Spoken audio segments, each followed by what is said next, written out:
O Ministério da Saúde divulgou que existem 6 casos suspeitos de febre amarela no estado de São Paulo. Dessas 6 pessoas, 4 morreram e estiveram na região de Minas Gerais, onde acontece o surto da doença. Para falar sobre isso, estamos recebendo aqui no estúdio o médico infectologista Evaldo Stanislau. Bom dia, doutor. Muito obrigada pela sua presença. Bom dia, obrigado pelo convite. Eu gostaria que o senhor explicasse o que muita gente tem dúvida, né? Existe a febre amarela urbana e silvestre, é isso? E qual seria a diferença? A doença em si é a mesma.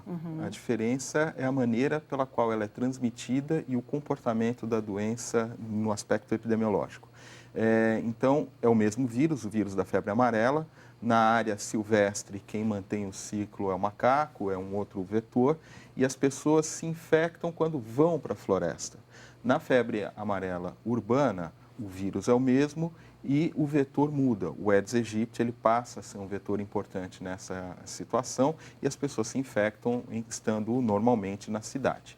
Ainda não foi comprovado, mas parece que esses casos foram em regiões silvestres, né, doutor? Exatamente. O que existe no Brasil hoje é a febre amarela silvestre. É aquela das pessoas que vão para o mato, numa pescaria, num passeio, ou que moram na área rural dos municípios do interior e acabam acidentalmente entrando em contato. Ainda não tem nenhum caso da urbana? Não, felizmente a gente não tem. As pessoas que foram diagnosticadas com febre amarela, todas têm este histórico de estar numa área de transição de região urbana, embora na cidade, mas morando na zona rural, ou de terem ido para a zona rural.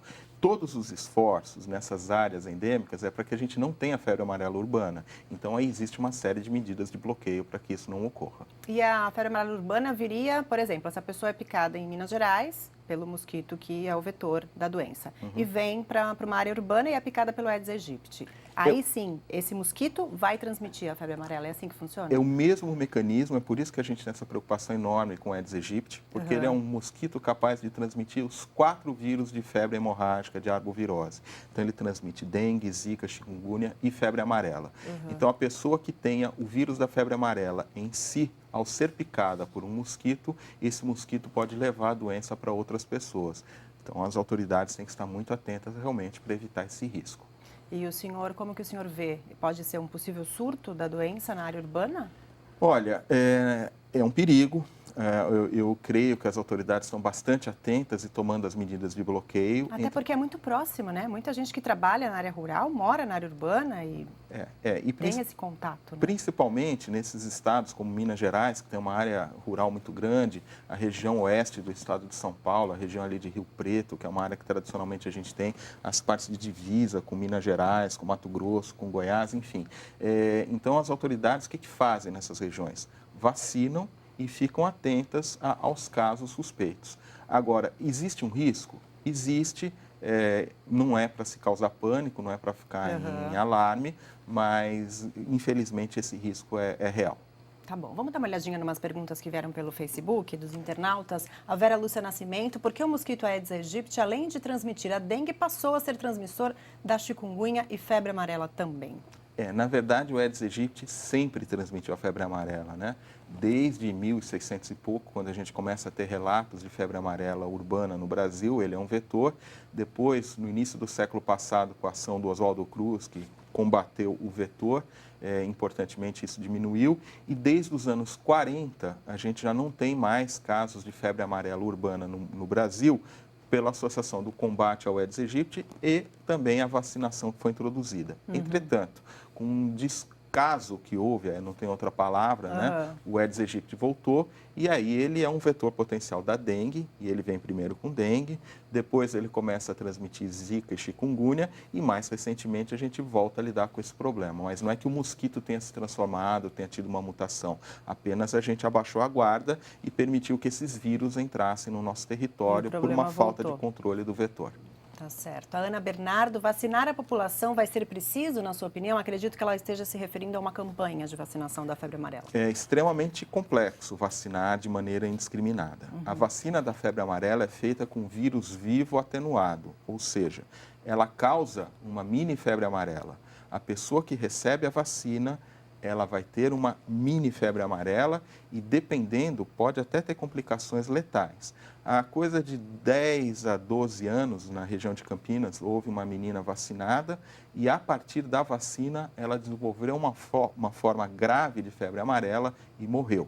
Por isso que a gente tem que ter muita cautela com essa vacinação em massa. Nas regiões onde você tem a descrição do surto, é importante vacinar de bloqueio, mas pessoas que estejam com alguma doença que diminua a imunidade, principalmente, ou que tem um histórico de doença neurológica, por exemplo, mulheres gestantes, pacientes portadores de HIV, pacientes fazendo quimioterapia com doença autoimune, esses têm que ser analisados individualmente para se avaliar o risco e o benefício da vacina. Então, campanha de vacina fora de uma situação de bloqueio, numa área onde efetivamente a gente tem um aumento dos casos, eu acho não aconselhável por conta do próprio risco vacinal.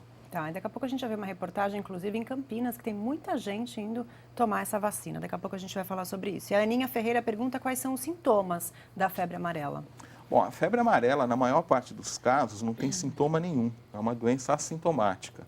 E ela pode ser dividida em pacientes que vão sem sintoma nenhum, até uma febre amarela leve, onde um sintoma inespecífico, uma febre, uma mialgia, um desconforto, uma doença um pouquinho mais sintomática, onde além da febre, das dores no corpo, de um desconforto, você possa ter pequenas manifestações hemorrágicas, e a forma amarela, a febre amarela de forma grave, onde você tem um comprometimento sistêmico muito importante, com um comprometimento renal, do fígado, do sistema nervoso central, e que aí, nesse caso, a letalidade ela é muito grande, chegando a mais de 50% dos que desenvolvem. Mas a febre amarela, então, essa é uma das dificuldades, ela pode ser uma doença desde com nenhum sintoma até com sintomas muito comuns. Então, realmente, numa situação de detecção de casos confirmados, a gente tem que imaginar que para cada caso confirmado tem uma quantidade de pessoas que tiveram formas leves. Tá, e não tem nada a ver com a dengue, a mancha na pele, febre alta, nada disso. A febre amarela, a dengue, zika e chikungunya, estão categorizadas como arboviroses, doenças transmitidas por vetor, e elas são doenças que causam manifestações de febre, dores no corpo e podem ter manifestações hemorrágicas. Pode Ou seja, confundir? do ponto de vista clínico, elas são muito parecidas. Sim. Por isso que a gente sempre tem que lançar mão dos exames confirmatórios para saber qual foi a que causou.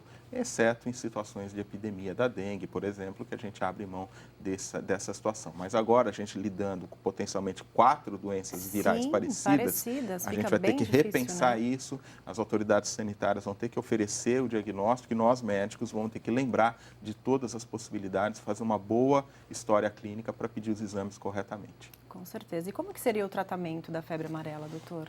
O tratamento ele é inespecífico. Assim como as outras doenças do grupo, a gente dá suporte clínico. Então, tem febre, dá remédio para febre, hidrata, remédio para dor, repouso. E nos pacientes com manifestações graves, tratamento em UTI. E o que a gente faz na UTI? Basicamente, se o rim não está funcionando, a gente vai dialisar. Se está com manifestação respiratória, a gente vai colocar subventilação mecânica. E vamos ter que esperar que o ciclo da doença se resolva e que a pessoa tenha a felicidade de sobreviver. Lamentavelmente, no caso da febre amarela, de um paciente grave, com manifestação grave, como eu disse, a letalidade é muito grande e não há um medicamento específico para tratar. Tá certo. E a quantidade de vacinas nos postos de saúde aumentou bastante. Em Santos, por exemplo, a média mensal girava em torno de 350 doses aplicadas. Mas nesse mês já foram aplicadas mais de 1.000 vacinas. E em Campinas, a procura também é grande. A fila enorme no Centro de Saúde de Barão Geraldo já dá a ideia de que a população está com medo da epidemia de febre amarela. Eu estou indo para a região de Minas Gerais, que eu sou da Zona da Mata, então estou indo para lá para ficar mais seguro, né? Nós estamos indo lá para Ipatinga no início do mês e como eu ouvi dizer que leva 10 dias para estar fazendo efeito, eu prefiro tomar agora a vacina para não correr risco, né? O Edivar vai para o Nordeste, também procurou a vacina. Eu prefiro tomar a vacina antes, né? Aliás, a última vez que eu tomei, eu acho que tem uns 5 ou 6 anos. A sala de reunião virou sala de imunização. O que eram 7 aplicações por dia pulou para 60. Para a coordenadora do centro de saúde, a alta procura pela dose chama a atenção especialmente porque Campinas não tem casos confirmados da doença. As pessoas estão muito assustadas com a febre amarela. Então, as pessoas, mesmo as que não estão indo para local de risco, que não tem uma indicação precisa disso, elas querem se vacinar. Então, a gente teve um aumento muito grande da procura da vacina. Por isso que todo mundo veio cedo fazer fila por aqui. Já tomei uma só para reforçar agora, só para garantir. Mas para tomar a vacina é preciso atenção. Traga a carteira de vacinação e a carteirinha do SUS. Senão, nada de agulha. A gente vê aí muita gente tomando a vacina, mas é importante reiterar que não é todo mundo que pode tomar essa vacina, né, doutor? Pois é, como eu disse, a vacina ela é composta de vírus vivo atenuado. A própria vacina pode causar febre amarela. Quando eu fiz o meu mestrado, há muito tempo atrás, eu sorteei o ponto febre amarela. E pude, naquela ocasião, tinha acontecido o caso dessa menina, dessa jovem que tomou a vacina e que fez uma febre amarela e faleceu. Doutora Helena Sato, lá da Vigilância Estadual, ela me passou todos os dados do caso. E o que foi feito? Uma sequência do vírus. Isso comparou o vírus da vacina com o vírus encontrado na paciente que morreu. Era exatamente o mesmo. Então, eu enfatizo, se você não vai para uma área onde estejam tendo os casos, se você vai ficar só na sua cidade, a sua cidade como é o nosso caso, aqui na região do litoral, no interior de São Paulo, mais na região da Grande São Paulo, região de Campinas região mesmo o Nordeste não é uma área endêmica, é mais para dentro, para o norte e centro-oeste do Brasil que a gente tem esse problema, não é necessário vacinar. E principalmente, se você tem mais de 60 anos de idade, está grávida, tem lúpus, tem alguma outra doença autoimune, está fazendo quimioterapia, tem HIV, também não deve vacinar-se. Nessa situação, a gente pesa individualmente o risco. Claro, a pessoa tem HIV, por exemplo, e vai para uma área de mato, está super bem. Então, o risco da febre amarela é maior do que o HIV, porque o HIV está controlado. Nesse caso, a gente libera a vacina. Mas não é a pessoa que tem que deliberar isso. Então, no posto de saúde e o médico, eles têm que ver caso a caso. E quantas doses são, doutor? Normalmente, a vacina ela é feita em dose única e reforçada a cada 10 anos. Num primeiro esquema vacinal de pessoas que residem em áreas endêmicas para febre amarela, isso é silvestre, a gente pode fazer 2 doses. Mas para um viajante, uma pessoa comum, toma uma dose, 10 anos depois faz o reforço se for ter outra exposição de risco. E quem já teve a doença, fica imunizado ou não? Existe uma imunidade, existe uma memória imunológica, sim. Mas aí essa pessoa tem o vírus e pode contaminar outras através do mosquito ou não? Não. Como regra geral, todas essas doenças, elas têm uma fase de viremia muito curta. Passada a viremia, o que restam são os anticorpos. E são os anticorpos que conferem a proteção, mas essa pessoa não transmite a doença. Tá, e a prevenção? Qual seria, doutor? Se é que existe, né? Existe. É realmente tomar cuidado com o mosquito. Não, no caso da febre amarela é mais do que o mosquito. Nas áreas onde a gente está tendo caso, onde a doença está aumentando, é fazer o bloqueio vacinal. Então, nessa região é correto você fazer o bloqueio de toda a população. Então, quem não tem contraindicação e está numa área onde você está tendo um surto, vacina todo mundo, porque você cria imunidade, mesmo que o mosquito pique, a doença não se propaga, alastra, né, porque também. você tem a imunidade. Além da vacina, você precisa tomar aquelas medidas habituais de controle do vetor. Colocar tela em casa, no caso das crianças, proteger o berço, usar roupas de manga comprida e, evidentemente, o uso do repelente, que é muito importante. Se você vai se expor numa área silvestre, usar aqueles repelentes de longa duração, que dá uma boa proteção.